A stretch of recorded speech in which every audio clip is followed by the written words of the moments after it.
The Paul Leslie Interviews. Right now, we are celebrating a man by welcoming him for an interview. Richard Skipper is an award-winning entertainer, theater historian, and blogger. Richard Skipper is a man who keeps the arts alive.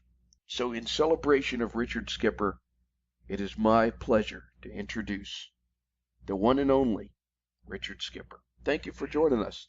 Well, thank you so much. Now I want you to repeat all of that because that was quite some introduction. Thank you. It's good to have you here.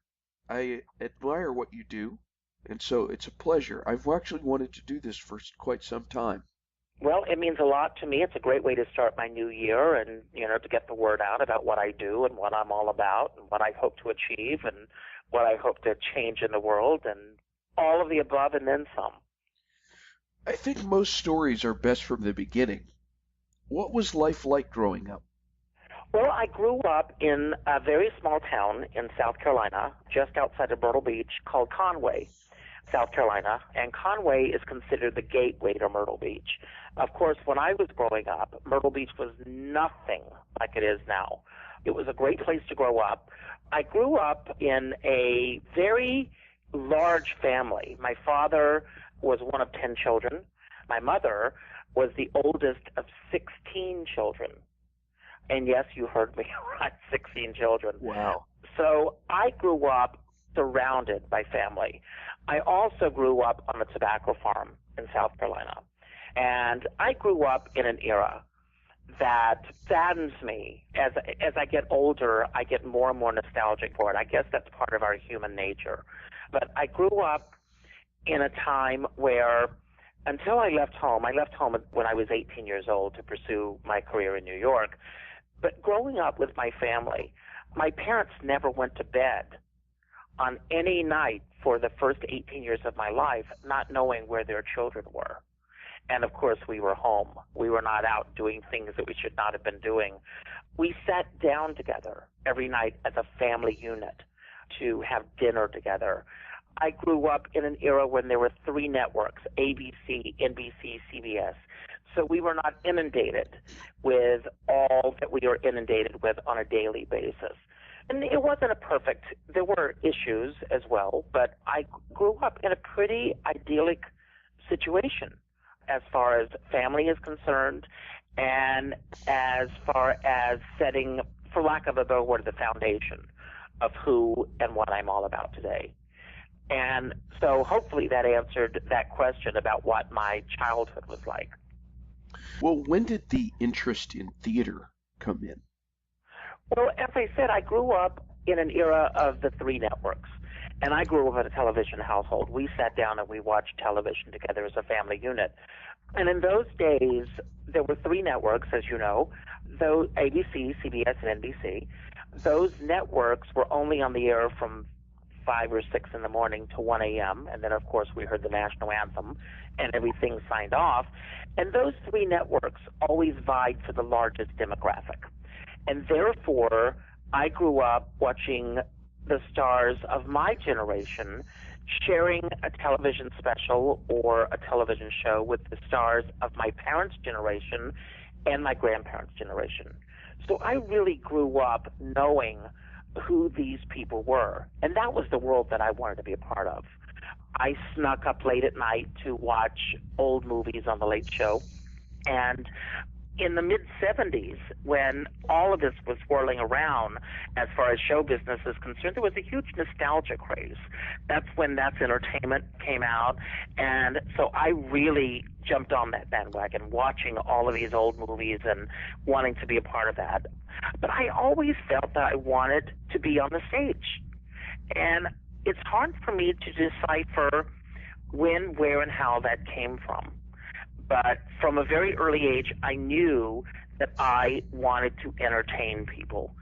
And I started acting with a local theater company called the Theater of the Republic in Conway when I was 13 years old. And I was taken under the wing of a wonderful woman in South Carolina named Florence Epps.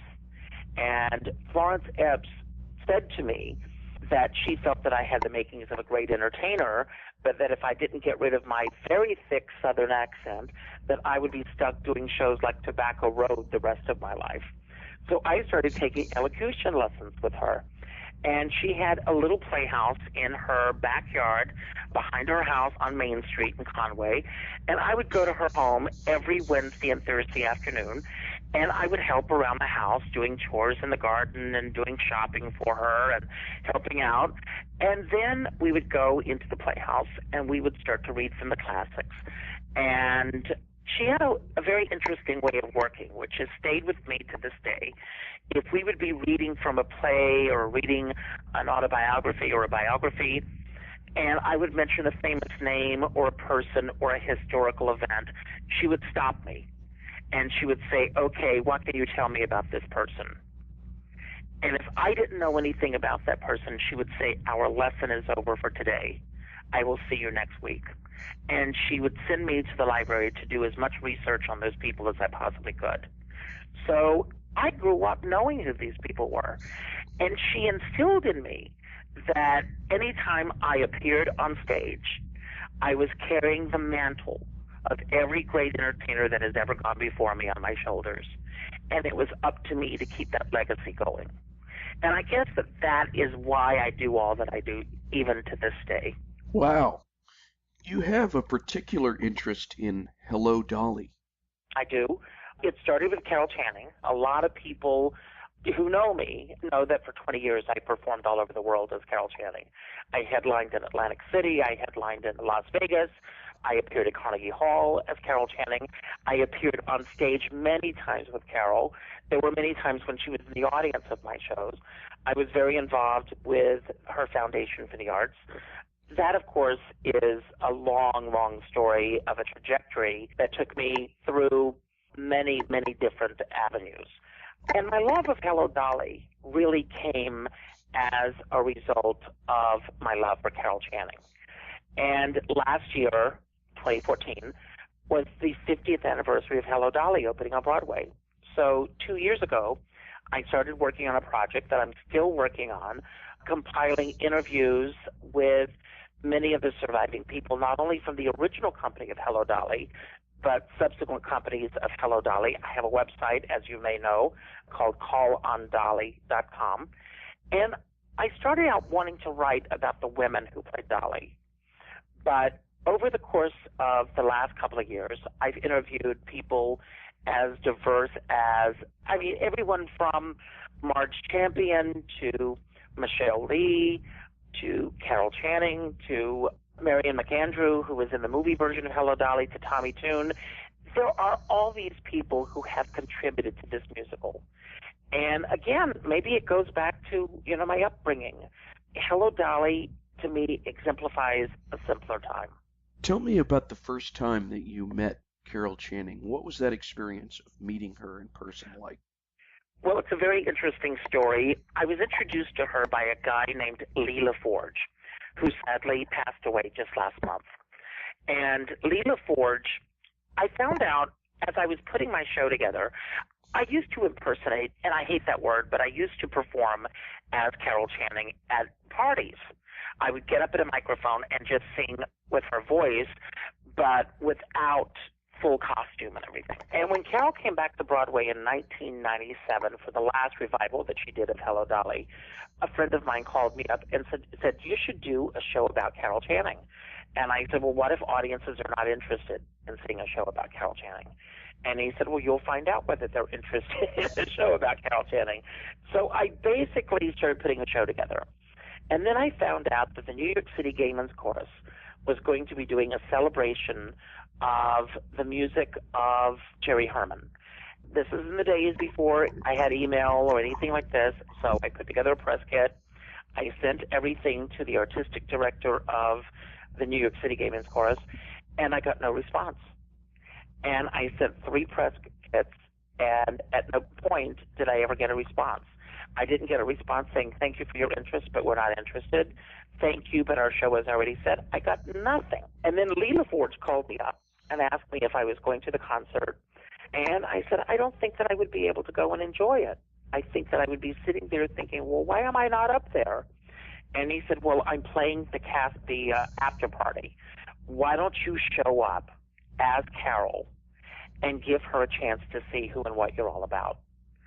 And again, as I said earlier, what if she doesn't like me? What if I get there and I'm escorted out by the police? Anything could possibly happen. And he said, well, you'll never know until you try it.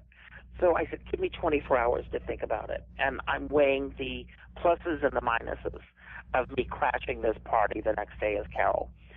Well, Lee and I got together. I agreed to do it. And Lee and I got together, and he learned the entire show that I was putting together. And I arrived at the Regent where this was taking place, and I walked in, and Lee was waiting for me at the door when I arrived. And, of course, I'm in full Carol Channing regalia, and he escorts me through the crowd to her table. And it was like the parting of the Red Sea. People could not believe what was taking place. And I walked in, and Carol saw me, and she said, where did you learn to do this? And I said, Bennington College in Vermont. Do you know where that is, Carol?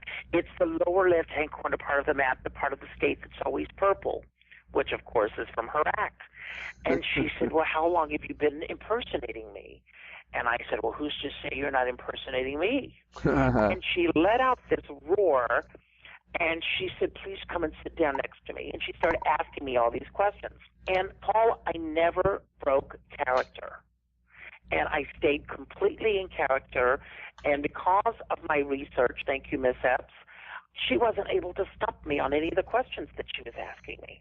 And so she said, well, you're not going to know about Bobby Schmaltz. And I said, it's the damnedest thing. He nominated me for the secretary of the student body in the 7th grade. And she said, you're scaring the hell out of me. And then there were all these people that were waiting to see her. And I said, before you leave tonight, I would like to do a song for you. And she said, you would like to do a song for me? And I said, well, actually, I'd like to do my whole show for you, but I don't think you'll have the time. And she said, we'll make the time. And then she stood up and she said to the entire crowd, I never thought I'd say this, but we're all going to go see Carol Channing. Tell me when and where. I said, upstairs in 10 minutes. And she says, well, there you have it. And she led the crowd up like the Pied Piper of Hamelin. She sat on a stool right in front of me. I've got these incredible photographs that someone took from behind, catching her reaction to everything I was doing. And after I finished the show, she jumped up and she spoke to the audience, and she said that most people who had impersonated her had made fun of her. And this was the first time that she was shown with love and respect and polish. And I told her that I was working on this show that I was about to open at a club called Don't Tell Mama in New York. And I said that I only want to open the show with your permission. And she said, take the gauntlet and run with it. And as a result of me doing that show, I ended up going to Atlantic City to do my first show. And that led to a 20-year career. And when Harry came into the picture, who was Carol's next husband, Harry loved me and thought of me as a family member. And he treated me, they both did, with such, talk about the love, respect, and polish, they treated me with that same level of respect. And it was an incredible journey while it lasted. Wow, that's quite a story. It's wonderful. Well, someday I hope to put it all in a book because there's a lot more to it. On the note of Hello, Dolly, tell me about Jerry Herman. You interviewed him. I just recently interviewed him. I feel that Jerry is probably an underrated Broadway musical composer. You know, Carol always said, you know, when God was giving out talent, Jerry stood in line twice because he is a lyricist and he is a composer. And, I mean, everything that Jerry Herman created was to uplift people's lives. Hello, Dolly, Mame, La Cage aux Folles, even Dear World, all of these shows lift up people's lives. And he came along in the mid-'60s. I mean, his first Broadway hit was Milk and Honey, which was 1961, but throughout the 60s and into the 70s. And of course, La Cage aux Folles hit at the same time that the AIDS crisis hit Broadway. And we lost so many incredible people in the theater. And after that, the sensibilities of Broadway and, you know, when the whole British invasion started happening, I think that Jerry was considered, unfortunately, old hat to a lot of people. And Jerry felt that the Broadway that he came to know and love no longer existed. And that's why he stopped writing. And it saddens me very much that he did that. I mean, the last great musical that we got, of course, was written for television when he did Mrs. Claus with Angela Lansbury and Charles Durning. The process of interviewing him, what did you find him to be like? Humble. It was very much as if he was so even surprised that I even wanted to interview him. He was endearing. He was very open about the Broadway musical. We talked mostly, of course, about Hello, Dolly, because that was the crux of my interview. And last year, this is a very interesting thing. Last January, I threw a brunch at Sardi's for the companies of Hello, Dolly. Not only the original company, but the subsequent revivals of Dolly, the Mary Martin International Company, and I brought together 75 former cast members of Hello, Dolly. And when I started putting this together, I thought that I would get the support of Actors Equity, Drew Jansom, who, of course, runs the St. James Theater, where Hello, Dolly premiered on Broadway, other organizations in the theater. Paul, I got no support from anyone. I did it all myself. And I could not believe, I mean, when I look back on the fact that I threw this brunch at Sardi's for all these people, it blows my mind that I was able to pull this off. And Jerry Herman called me the night before the brunch to thank me for doing this. And he said, Richard, if you had not done this, nothing would have been done to celebrate the 50th anniversary of Hello, Dolly. Wow. Isn't that amazing? Yeah. It's hard to believe almost that somebody that talented could be that humble. Hello, Dolly ran from 1964 until 1970. And 7 of the greatest leading ladies in the history of the theater played the role, not only on Broadway, but around the world. And so many people made their Broadway debuts in this show. And yet, the Broadway community did nothing to commemorate that. You have this blog, Richard Skipper Celebrates. That's right. You've spoken to so many people on this blog. Who comes to your mind first when I mention people that you were in awe of? All of them. I have to say all of them. It's very interesting. As I've interviewed, and you, of course, you've interviewed so many people, I could ask the same thing of you. I learn from every single person that I've interviewed. With very few exceptions, have I done an interview that did not excite me. I've even done interviews with people that other people have suggested that I interview that are not famous people, but are making contributions to the arts. When I first started writing my blog, I didn't know what to call it, and I reached out to people on Facebook to find out what they suggested that I call my blog, and someone suggested that I call it Richard's Rants and Raves, which was the original title. And then I realized that I was raving about people, but I wasn't ranting about them, and because that's not who I am. And I really wanted to celebrate the people in the arts. And that's basically what I call my company. That's what I call my business. That's what I call everything that I do. To me, everything is a celebration.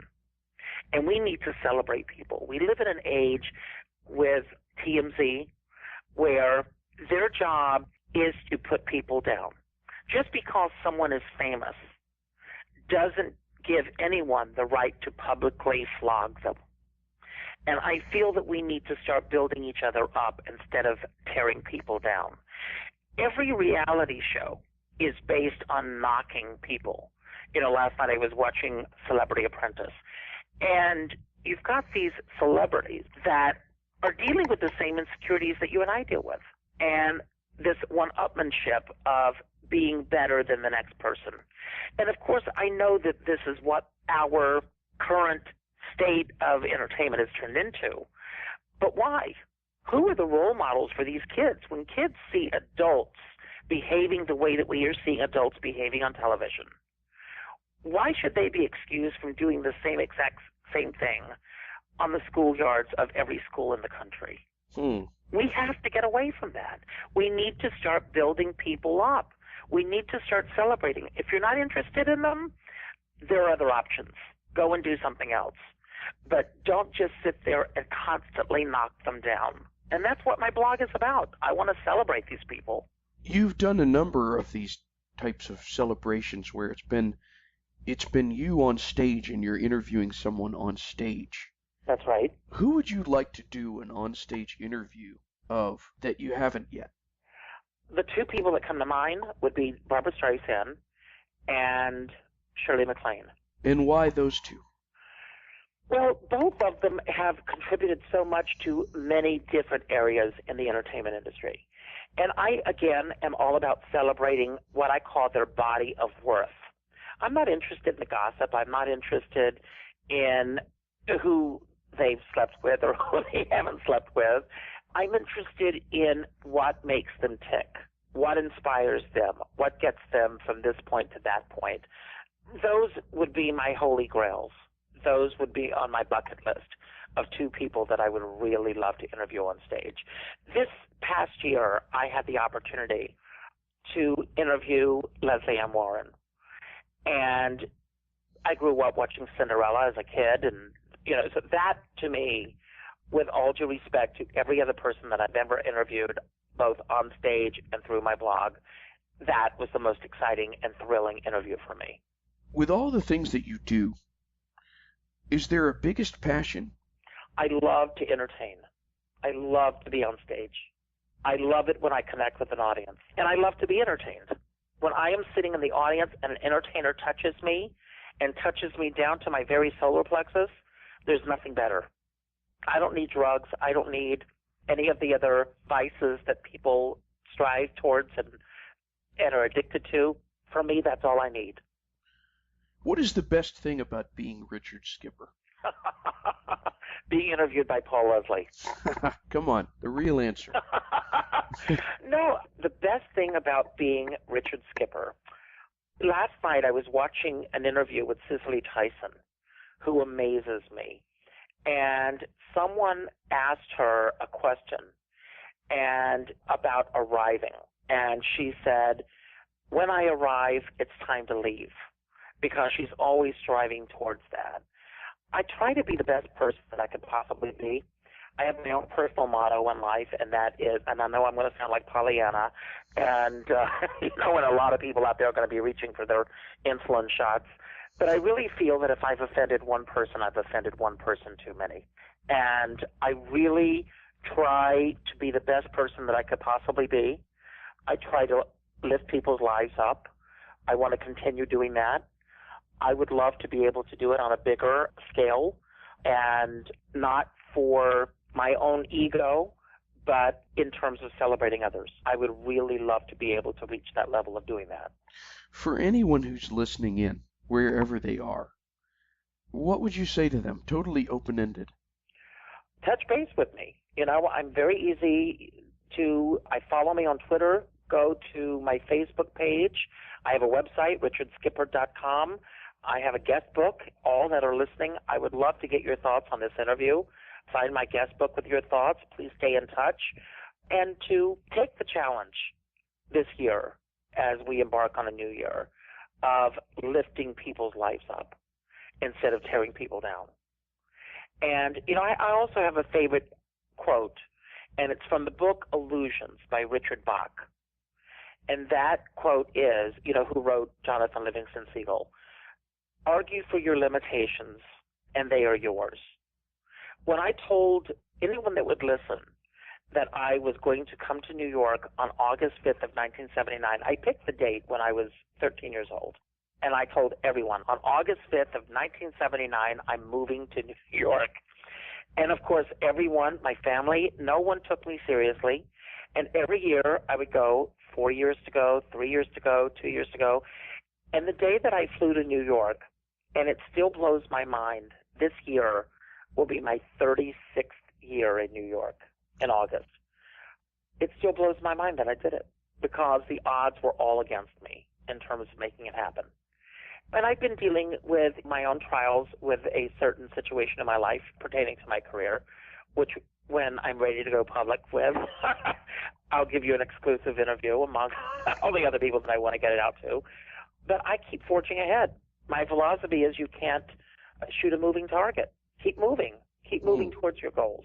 Keep doing what you can to get out there and make things happen, not only for yourself but for other people. And I will say this, Paul, and maybe you feel this also with the interviews that you do, but I find that when I've taken the focus off of me and I'm doing things for other people, that nothing is greater than that. Oh, yeah, that's definitely true. Who is Richard Skipper? Richard Skipper is someone who strives to be his best person. Well, Does that make sense? yeah. Yeah. I just strive to be the best that I possibly can. I begin each day by thinking, I sit down at my desk, I get up in the morning, I make my coffee, that's my vice. I sit at my desk and I go, okay, let's make magic. And I love to see how the day unfolds each day. Nice. And when my partner comes home, I have a partner, we've been together, this year will be our 25th year together. And thank God, now we're legally married. When he comes home, I shut down.